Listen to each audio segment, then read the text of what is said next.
President-elect Joe Biden has nominated Tony Blinken for Secretary of State. Much of the media is chanting out with the old and in with the new when it comes to Biden's cabinet picks. But how much of a difference we're going to see? Almost none. I have Brigida Santos to talk to me about this war hawk, this awful war hawk who helped get us involved in Iraq. Brigida, for those who don't know who this character is, let's talk about him, because most people aren't even paying attention to him. He is a flying monkey war hawk. Any other way to describe him? Absolutely, that's accurate. Now, Anthony Blinken has worked with President-elect Joe Biden for 2 decades. He previously served under President Barack Obama and then Vice President Joe Biden as the Deputy Secretary of State and Deputy National Security Advisor. He played a key role in the Obama-Biden foreign policy team, so it's really no surprise that the President-elect has nominated him for Secretary of State. Now, with Tony Blinken, we can expect to see a return to the policies and militarism of the Obama era. Now, people tend to forget, but U.S. interventions under the Obama administration include toppling the government in Libya, bombing and droning civilians in Yemen, launching airstrikes in Syria, and, of course, prolonging the wars in Afghanistan and Iraq.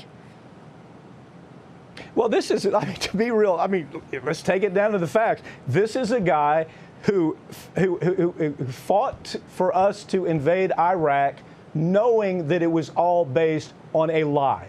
He had to know it just like everybody else had to know it. Then he wants to go to Libya. He wants to invade Libya. Then he wants to invade Syria.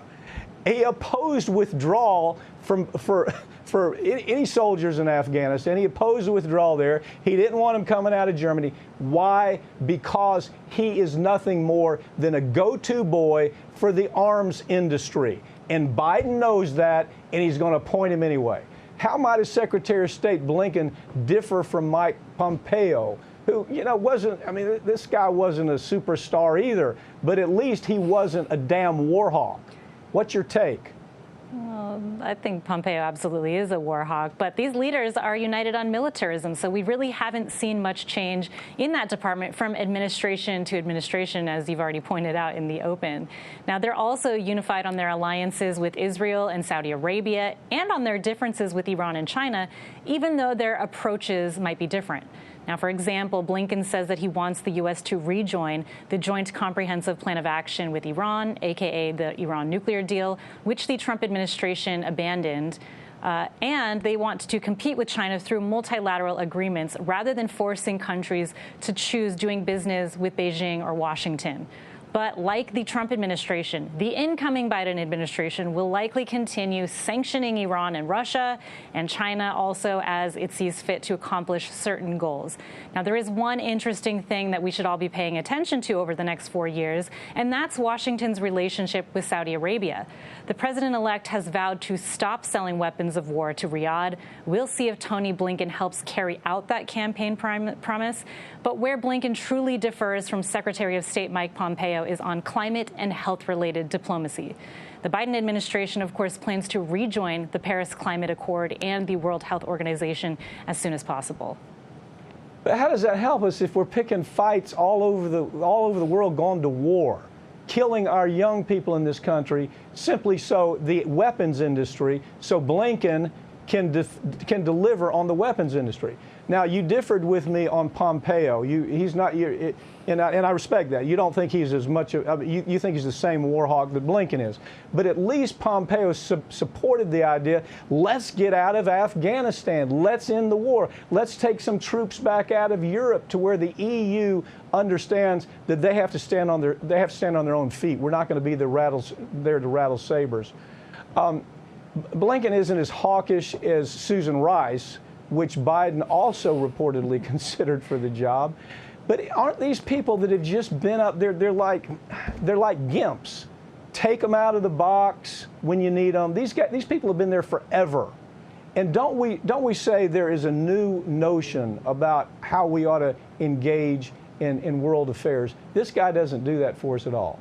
What's your take? No. No, of course he doesn't. As I said before, Blinken made a mistake when voting to authorize the invasion of Iraq. He now admits that it was a mistake, but he hasn't said he would now support withdrawing troops from Iraq and Afghanistan. And he hasn't shown any interest in closing the revolving door between the defense industry and the public sector.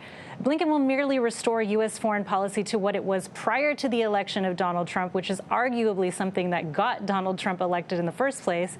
And Blinken will also resume his role of pushing Biden in a more aggressive direction, which is exactly what he did on Iraq and Libya. Yeah, I'm sorry I made a mistake. Oh, I'm sorry your daughter or your child came home in a box out of a war that never should have taken place. I'm sorry. It's disgusting to me. And the fact is, nothing ever changes, and that's what we're going to see with this administration. I'm very afraid of that. Brigida, thank you for joining me. The Boy Scouts of America has been inundated with more than 90,000 claims of sexual abuse, and time's running out for the organization to answer those claims. I have Steve Babin with me, who is smart enough to get out in front of this, who figured out that something was way wrong with the Scout organization.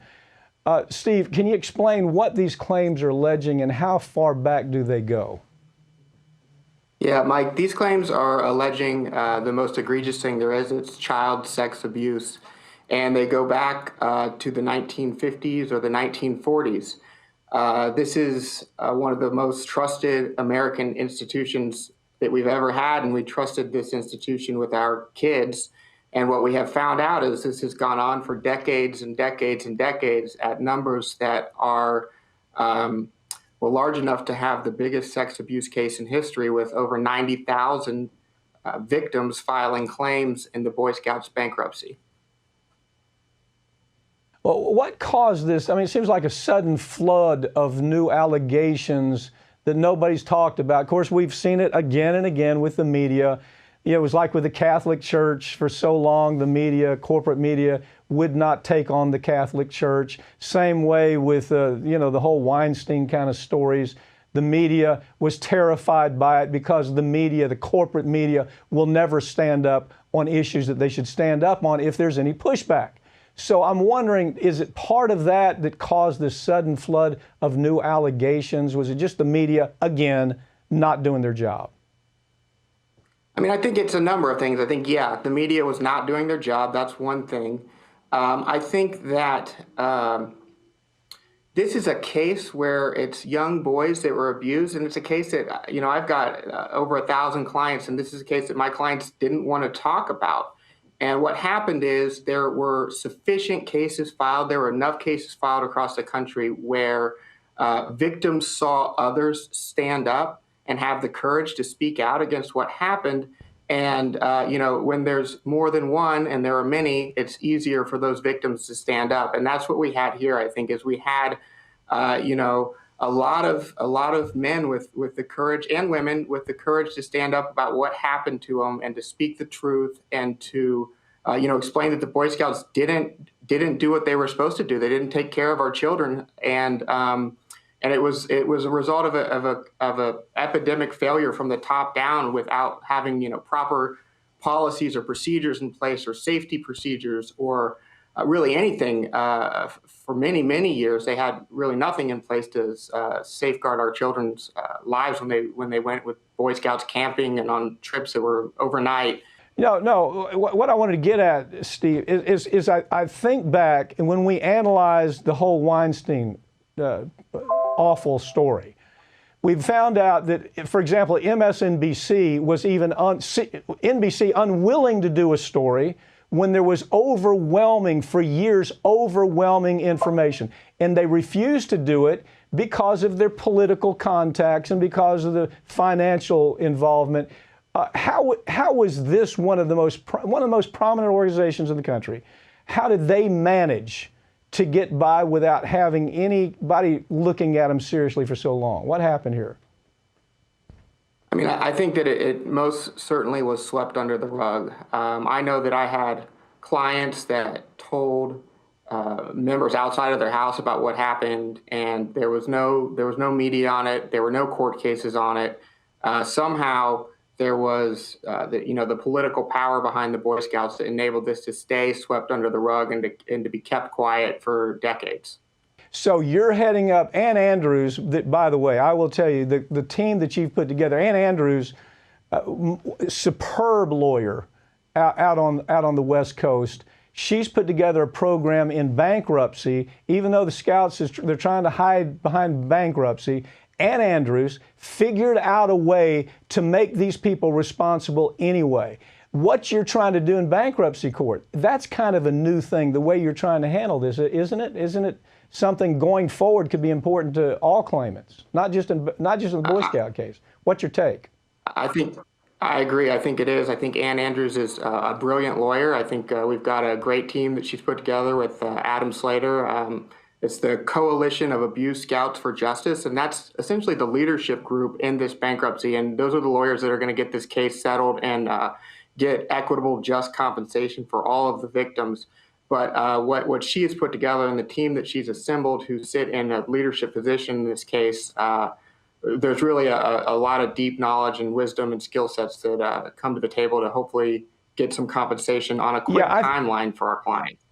Yeah, I'm afraid people might hear about this case and say, well, it's in bankruptcy, I can't do anything. With what you're doing and Adam Slater and Ann Andrews, and really a great leadership team that you have there, you're changing the way. I mean, look, you've got Lloyd's of London, you've got some of the biggest insurance companies in the world that have insured the Boy Scouts all the way back to the 70s. So just because the Boy Scouts said, okay, we're going to move into bankruptcy court, that doesn't mean the fight is over. It means it's just really started.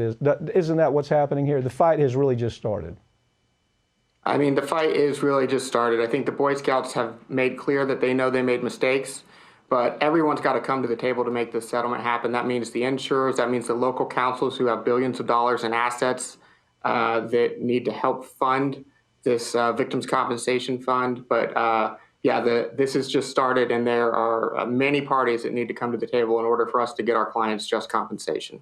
Steve, thank you for joining me. Put your team, make sure they stay with us. I'm very optimistic you're going to get a good result. Thank you for joining me.